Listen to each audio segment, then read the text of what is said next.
जमलेल्या माझ्या शिवप्रेमी शिवसैनिक बांधवांनो, भगिनींनो आणि मातांनो,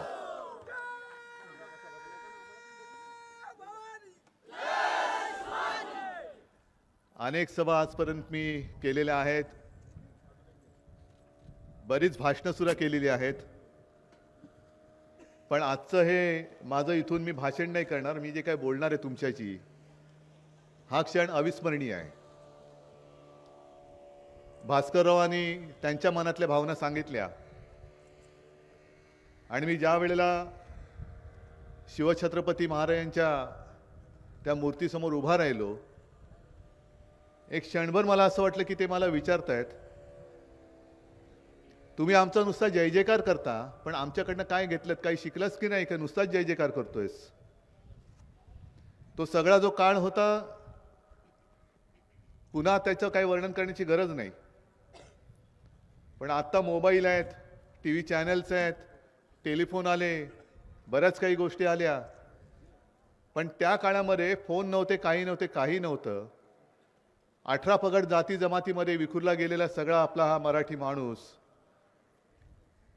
त्याची ताकद ती काय असणार. शस्त्र नव्हती, काही नव्हतं, समोर बलाढ्य शत्रू होता. आणि त्या मुठभर मावळ्यानिशी स्वराज्य स्थापन करण्याचं स्वप्न पाहणं हे केवढं मोठं धाडस होतं. औरंगजेब बसला होता तिकडे, अफजल खान आला होता. पण निष्ठा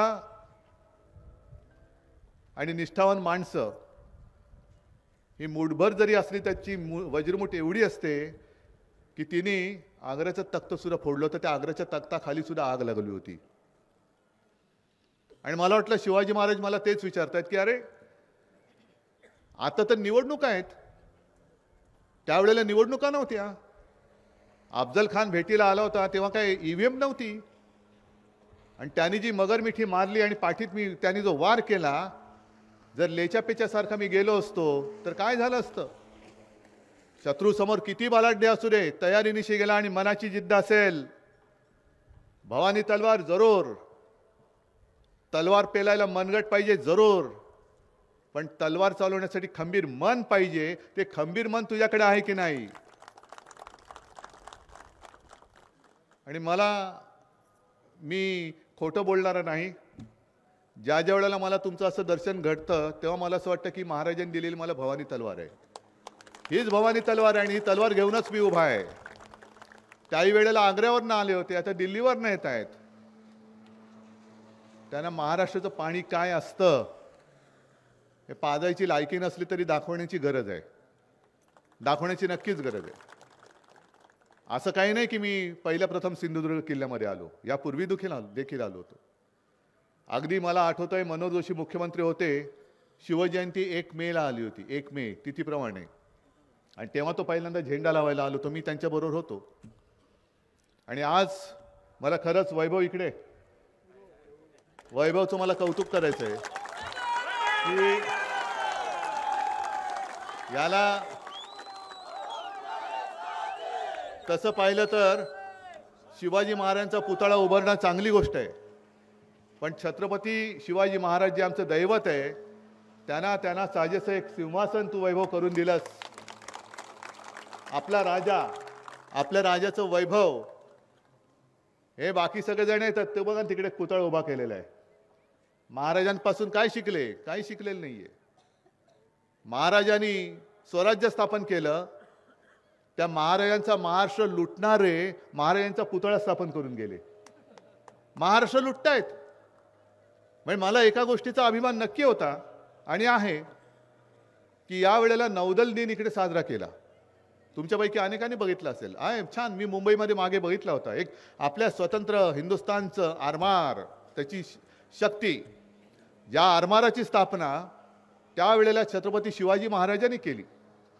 आपल्या हिंदुस्थानामध्ये आरमार म्हणून जे काही एक प्रकार आधी कुठेही नव्हता, नौदल, त्याची स्थापना छत्रपती शिवाजी महाराजांनी केली.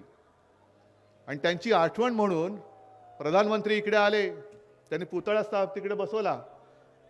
पण एवढे आल्यानंतर मंदिरात जाऊन आशीर्वाद घ्यायचं विसरले. मी आशीर्वादच घ्यायला आलो, तुम्ही द्यायला काही आलो नाही. मी एवढा कोणी मोठा नाही. अहो आम्ही महाराजांना काय देऊ शकतो? जर महाराज नसते तर आपला जन्म तरी झाला असता का? आपण राहिलो तरी असतो का? आणि ते राम मंदिर तरी होऊ शकलं असतं का? मग महाराजांना आम्ही देणारे कोण आहोत? आम्ही महाराजांकडनं जे जे काही घेता येणं शक्य असेल ते एक कण म्हणतात ना, त्याचं शौर्याचा एक अंश दे, तुझं त्याच्या तेजाचा एक अंश दे, शौर्याचा एक अंश दे, एक कण दे. तू महाराजांकडनं एक अंशाचा एक कण जरी घेतला ना तरी आपण या हुकुमशाहीला गाडून टाकू शकतो. एवढी ताकद त्या कणामध्ये, अंशामध्ये, तेजामध्ये. आणि विनायकजी तुम्ही बोललात ते बरोबर आहे. मी त्यावेळेला मुख्यमंत्री म्हणून काय काय केलं हे माझ्यापेक्षा तुम्हाला माहिती आहे. संकट आलं होतं, मग ते चक्रीवादळ या किनारपट्टीवरच गेली. नुकसान कुठे कुठे किती कसं झालं हेही मी काय पुन्हा सांगत बसत नाही, पण तेव्हाही मी इथे आलो होतो.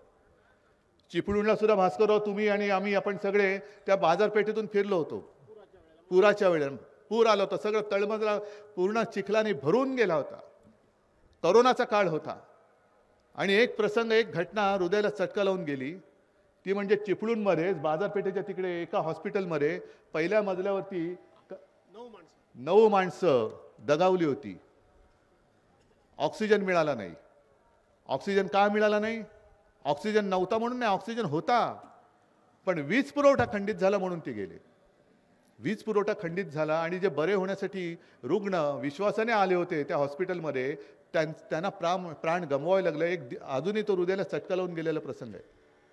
आणि त्याच सुमारास मी निर्णय घेतला, सगळ्यांना बोलवलं, MSCB वाले आले, सगळे आले. त्यांना विचारलं काय करता येईल, कायमस्वरूपी काय करता येईल, कारण हा किनारपट्टीचा भाग आहे. आणि गेल्या काही वर्षामध्ये ही वादळं आपल्याच किनारपट्टीवरती धडकत आहेत. कुठे रायगडमध्ये आलं, कुठे आणखीन कुठे आलं. समजा धडकलं नाही तरी एक फटका देऊन तर जातच. वृक्ष उन्मळून पडतात. मोठमोठे वृक्ष उन्मळून पडलेले मी बघितलेले आहेत. 40-40, 50-50, 100 वर्षाचे वृक्ष उन्मळून पडले. मग त्यांनी मला सांगितलं की साहेब, भूमिगत ज्या वीज तारा ज्या आहेत त्या भूमिगत केल्या तर किती मोठं वादळ आलं तर वीज प्रवाह खंडित होणार नाही. म्हटलं ताबडतोब सुरू करा, ताबडतोब सुरू करा आणि त्याला जेवढा निधी लागेल तेवढा तत्काळ मंजुरी द्या. आणि मी त्याला मंजुरी दिली आणि काम करायला सुरुवात केली. नंतर ज्या कलेक्टर बरोबर मी बोलत होतो, मला वाटतं त्यावेळेला इकडे त्या मंजुलक्ष्मीबाई होत्या. संपूर्ण किनारपट्टीचे जेवढे कलेक्टर होते त्यांना सुद्धा सांगितलं की काही वेळेला धोकादायक जे भाग असतात तिथल्या नागरिकांना हलवावं लागतं. मग कुठे हलवणार? कुठेतरी शाळा बघ, कुठे लग्नाचा हॉल बघ, कुठे आणखीन काय बघ. तर म्हटलं असं नका करू. प्रत्येक ठिकाणी जिथे जिथे धोक्याची शक्यता असते आणि आहे तिथे माझ्या नागरिकांना गैरसोय होणार नाही. एक 2-3 दिवस राहायची सोय असली आणि व्यवस्थित तर त्यांचं जीवन थोडंसं सुखकारक नाही होऊ शकत, पण सुरक्षित राहील अशा पद्धतीने निवारे उभारा. म्हणून या संपूर्ण किनारपट्टीवरती एक तर भूमिगत वीज वाहक तारा आणि दुसरं म्हणजे हे निवाऱ्याची सोय करायला मी सांगितली होती. या गोष्टी आपण सुरू केल्या. आता आहेत नाही आहेत हे तुम्हाला माहिती. कारण ज्या गद्दारांनी हे चांगलं चालणारं आणि कारभार करणारं सरकार पाडलं, ते कारभार करण्यासाठी नाही पाडलं, महाराष्ट्र गिळायला आणि महाराष्ट्र लुटणाऱ्याला मदत करण्यासाठी म्हणून पाडलं. आणि प्रधानमंत्री सुद्धा जे आले होते, मला वाटलं होतं की संकट तर आलेच नव्हते. दोन्ही निसर्ग आणि तोक्तेच्या वेळेला आले नाही, त्याच्या आधीच वादळ आलं होतं तेव्हाही आले नव्हते, कुठेच आले नव्हते. अचानक त्यांना आठवण झाली की अरे, छत्रपती शिवाजी महाराज नावाची एक मोठी व्यक्ती आपल्या देशात होऊन गेली आणि त्यांनी आरमाराची स्थापना केली. मग हा सिंधुदुर्ग जो मतदारसंघ आहे तो जिंकायचा असेल तर छत्रपती शिवाजी महाराजांचं काहीतरी केलं तर मतं देऊ शकतात. अहो, छत्रपती शिवाजी महाराजांचे आम्ही भक्त एवढे लेचेपेचे नाही आहोत. आम्हाला तुमची ढोंग सगळी कळतात. आमच्या रक्तामध्ये छत्रपती शिवाजी महाराज आहेत, अंगामध्ये आमच्या भगवा आहे. तुमच्या दिखाव्याला आम्ही भुलणारे नाहीत. ठीक आहे, तुम्ही तुमच्या परीने पुतळा केला, चांगला आहे. महाराजांचे जेवढे पुतळे उभारले जातील, स्मारकं उभारली जातील, अभिमान आहे. पण त्याच बरोबरीने विनायकजी तुम्ही जे बोललात मायनाक भंडारी, कारण महाराजांच्या बरोबरीने सारी सुरी माणसं उभी राहिली. 18 पगड जाती जमाती जी बोललो ना, काटक मावळे, काही त्यांच्यामध्ये तसं काय मोठे बलदंड नव्हते, पण ताटक होते. आणि त्यांच्या भरोशावरती, त्यांच्या विश्वासावरती महाराजांनी हिंदवी स्वराज्य स्थापन केलं. त्या एक एक एक एक एक एक त्यांच्या शिलेदाराचं, त्यांच्या सोबत्यांचं, साथीदारांचं, त्यांचं सुद्धा पूजन हे आपण केलंच पाहिजे. कारण महाराज तर आपण होऊच शकत नाही. कित्येक लाखो जन्म घेतले तरी आम्ही महाराज होऊच शकत नाही. निदान मावळ्यांच्या बरोबरींची सुद्धा आम्ही होऊ शकत नाही. पण मावळ्यांसारखं आणि त्यांच्यापासून काहीतरी प्रेरणा घेऊन पुढे जर का आयुष्य जगू शकलो तरी मी म्हणेन आपण मोठ्या आपल्या आयुष्याची कमाई राहील. आणि मला खात्री आहे मी मुख्यमंत्री तेव्हाही व्हायचं माझं स्वप्न नव्हतं. पण एक जरूर की आता ज्या गद्दारांनी आपलं सरकार पाडलं मी त्यांच्या नाकावर टिचून पुन्हा माझ्या शिवसेनेचा मुख्यमंत्री करून दाखवणार म्हणजे दाखवणारच. आणि एवढंच नाही तर आता येणारी पहिली जी लोकसभा आहे तिकडे सुद्धा मी भारतीय जनता पक्षाला दाखवणार आहे की तुम्ही भगव्यामध्ये छेद करण्याचं पाप केलेलं आहात. जो छत्रपती शिवाजी महाराजांचा भगवा आहे, लाखो हजारो वर्षाची त्याची परंपरा आहे, त्या भगव्याला तुम्ही डाग लावलात. तुम्हाला आता आमचा छत्रपती शिवाजी महाराजांचा खरा भगवा काय असतो तो तिथे लाल किल्ल्यावरती पुन्हा फडकून मी दाखवतो. यावेळेला यांचा बोगस फडकं तिकडे फडकू द्यायचं नाही, अजिबात नाही. तो भगवा म्हणजे भगवा नाही, तो त्यांचा बुरखा आहे. पण इकडे आल्यानंतर जसं सिंधुदुर्ग किल्ल्याचं एक दर्शन घडतं तसंच या परिसरामध्ये बघू आपण जागा कोणती. इकडे धोत्राचा एक तो आहे, इकडे मला वाटतं पद्मगड आहे, इकडे कुठे एक मायनाक भंडारींचं छत्रपती शिवाजी महाराजांना साजेल असं स्मारक आपण करून दाखवल्याशिवाय राहायचं नाही, हे वचन मी तुम्हाला आज देतोय. बाकी गोष्टी मी जेव्हा निवडणुकीच्या वेळेला येईन तेव्हा बोलेन. पण मला असं वाटतं वैभव, तुझ्यावरती सगळ्यांनी विश्वास ठेवलेला आहे ना. आणि मगाच्या 2 वेळेला असंच माझा संवाद होता. तेव्हा तुम्ही विनायक राऊत आणि वैभवला निवडून नसतं दिलं तर इकडे संपूर्ण गुंडागर्दी आणि गँगवॉर झालं असतं, जे काल परवाकडे कल्याणमध्ये घडलं. म्हणजे सत्ताधारी पक्षामध्ये आता गँगवॉर सुरू झालेलं आहे. मिंदे गँग आणि फडणवीस गँग, 2 गँग. आणि पोलीस स्टेशनमध्ये गोळीबार होतोय, पोलीस हतबल झाले. म्हणजे कायदा आमच्या रक्षणासाठी आहे, तो कायद्यात जर का हतबल झाला असेल तर मग अशा गणपत गायकवाड उभे राहिले तर दोष कोणी कोणाला द्यायचा. मी गणपत गायकवाडची बाजू नाही घेत, पण गणपत गायकवाडने जे स्टेटमेंट केले त्यांनी सांगितलंच नाही की त्यांनी गोळ्या झाडल्या. पण एक लक्षात घ्या, तिकडे काय घडलं याचं सीसीटीव्ही फुटेज कोणी मागितलं होतं ते खरं कोर्टात द्यावं लागतं. किती तत्परतेने पोलीस स्टेशनमध्ये त्यांनी गोळ्या कशा घातल्या त्याचं सीसीटीव्ही फुटेज बाहेर आलं. कोणी आणलं असेल. पण हे सीसीटीव्ही फुटेज जसं तुम्ही जनतेसमोर आणलं आणि तुम्ही सांगताय की जसा गणपत गायकवाड हा गुंड आहे, हा मारेकरी आहे, त्यांनी स्वतःच मान्य केले. पण मान्य करताना तो जे बोललाय त्यांनी सांगितलं मिंध्यामुळे मला गुंडगिरी करावी लागली. मिंदे बसलाय, तो जोपर्यंत मुख्यमंत्री असतील, शिंदे जोपर्यंत मुख्यमंत्री असतील तोपर्यंत या राज्यामध्ये महाराष्ट्रामध्ये गुंडांची पैदास होईल. हे भारतीय जनता पक्षाच्या आमदाराचं वक्तव्य आहे, आमदाराचं वक्तव्य. आणि त्याही पलीकडे जाऊन आता काल परवाकडे हेमंत सोरेनना अटक झाली. आता अरविंद केजरीवाल याच्या मागे लागलेत. घोटाळा घोटाळा घोटाळा. मग त्यांना जर का अटक होत असेल तर गणपत गायकवाडनी जे दुसरं स्टेटमेंट केले की त्यांचे करोडो रुपये मिंध्यांकडे आहेत, त्याची चौकशी होणार आहे की होणार नाही, का चौकशी न करता क्लीन चिट ये मेरी मोदी गॅरंटी आहे हे आम्हाला आता कळेल. आहे ना. 50 खोके तर गिळलेच, पण आता जे दिसेल ते खाऊ. जे तुम्ही इकडे सिंधुदुर्गात बघितलं आणि वेळेवर तुम्हाला मी खरंच धन्यवाद देतो. आणि मी मनापासून सांगतोय की मी इथून जे आता सुरुवात केलेले संपूर्ण महाराष्ट्रभर फिरणार आहे आणि महाराष्ट्राला सांगणार की काळजी करू नका, जर जनता एकवटली तर गुंड गाडला जाऊ शकतो. हे सिंधुदुर्गकरांनी दाखवून दिलेलं आहे. गुंड किती असला, मग तुमच्यापैकी कितीतरी असतील जमिनी ढापण्यासाठी धमक्या दिल्या जात होत्या ना तेव्हा. पण शिवसैनिक जर तेव्हा सोबत राहिला नसता आणि तुम्ही शिवसेनेसोबत राहिला नसता तर हा संपूर्ण जो कोकण किनारपट्टा आणि सिंधुदुर्ग आहे ते कोणाच्या तरी खाजगी सातबाऱ्यावरती चढवलं गेलं असतं. ही आता सुरुवात झालेली आहे.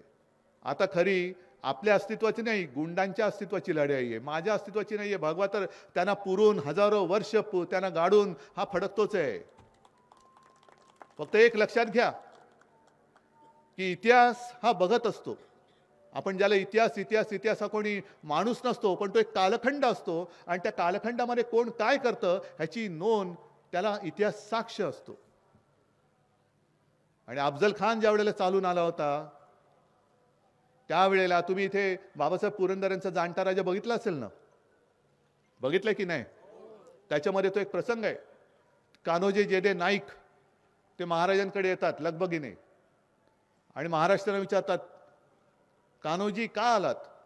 त्यांनी सांगितलं, अफजल खान येतोय. मग नाही, एकदम खूप मोठ्या फौज फाटा घेऊन येतोय. आपल्या सगळ्या शिलेदारांना, सुभेदारांना आणि सगळ्यांना पत्र पाठवलेत. हे बघा, मला पण आलेलं आहे पत्र की गप गुमान आम्हाला येऊन सामील हो, नाहीतर मुलाबाळांसकट कापला जाशील. मग तुम्ही काय ठरवलं? आलास तर तुला वतनदारी मिळेल, सुभेदार होशील, आणखीन काही होशील, आमदार होशील, खासदार होशील, मंत्री होशील, उपमुख्यमंत्री, मुख्यमंत्री होशील. मग महाराज म्हणाले, मग काय, जा की त्याच्याकडे, तुम्ही सगळे सुखरूप राहाल, आमचे सगळे सोयरे सुद्धा गेलेले आहेत, तुम्ही पण जा. आणि तेव्हा कान्होजी जे भडकले, ते म्हणाले, महाराज ही 5 पोरं मी घेऊन आलेलो आहे तुमच्या चरणी वाहून टाकायला. आणि त्यांनी तिकडे लोटा होता त्याचं पाणी घेऊन त्यांच्या पायावर सोडलं. हे सोडलं पाणी मी माझ्या घरदारावर, हे सोडलं पाणी मी माझ्या मुलाबाळावर, पण जोपर्यंत जीवात जीव आहे तोपर्यंत मी माझ्या भगव्याची आणि माझ्या या शिवरायाची साथ मी सोडणार नाही. आता हे तुम्ही ठरवायचंय, तुम्ही ठरवायचंय. कान्होजी जेदे नाईक म्हटल्यानंतर त्यांचं नाव घेताना अभिमानाने ऊर भरून येतो, पण त्याचबरोबर खंडोजी खोपडा म्हटल्यानंतर साला गद्दार नाव राहतं, पण गद्दार म्हणून राहतं आणि निष्ठावान म्हणून राहतं. आपलं नाव इतिहासात काय कोरलं जाणार आहे, कसं कोरलं पाहिजे, हे स्वतःची ठरवण्याची आता वेळ आलेली आहे. आज कोणी झाले असतील मंत्री आणि कोण मुख्यमंत्री झाले असतील, मिळाली असेल त्यांना काही वतनदारी, 50 खोके मिळाले असतील, पण जेव्हा तुमची खुर्ची जाईल आणि लोकांमध्ये फिराल तेव्हा तुम्हाला सगळ्यांना, हे बघा गद्दार आला, हा बघा गद्दार आला, हा गद्दाराचा मुलगा आला, ह्या गद्दार आला.